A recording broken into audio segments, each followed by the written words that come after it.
বন্ধুরা, আজ চলে এসেছিলাম আমরা কলকাতার সেই ফেমাস সাগর ভাইয়ের হোটেলে। আজকে আমরা সাগর ভাইয়ের হোটেলে আড্ডা, গল্প আর সাগর ভাইয়ের সেই হাতে বানানো খাওয়া দাওয়ার আজকে খাবো। আর তার সাথে সাথে শুনে নেবো সাগর ভাইয়ের একটু জীবন কাহিনী।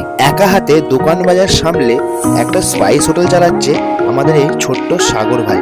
বয়স মাত্র 19। নিজে হাতে সবকিছু করার পরেও সবকিছু বজায় রেখে এক মুখ হাসি নিয়ে খাবার পরিবেশন করছিল, যেটা দেখে আমরা সাগর ভাইকে বিগ স্যালুট জানাতে চাই। আমি দাদা কি বলতে আজকে দোকানে দাঁড়ানো না, এই দোকানে দাঁড়ানো আর আজকে মানুষের কাছে পরিচিতি না, এটা কিন্তু আমার একবার ক্রেডিট না, আমার থেকে অনেক মানুষ দাঁড় করিয়েছে। যেদিন সেটাতে বাবা মাকে হারিয়েছি না, সেদিনকে আমার জীবনে সব থেকে বড় ভালোবাসার মানুষকে আমি হারিয়েছি, সেটা আমি বলে মানি। কিন্তু যে এতটা অসংখ্য মানুষের ভালোবাসাটা আমি পেতাম, এটা বলতে পারি বাবা মার মতন ভালোবাসাটা হয়তো কেউ দিতে পারবে, কিন্তু কি বলতে দাদা, এত মানুষের ভালোবাসা না, এটাও কিন্তু সবাই দিতে পারবে। সবকিছু জানতে হলে তোমাদের বড় ভিডিওটাকে ফলো করতে হবে, আর ভিডিওটা ভালো লাগলে অবশ্যই লাইক, কমেন্ট অ্যান্ড শেয়ার করতে হবে।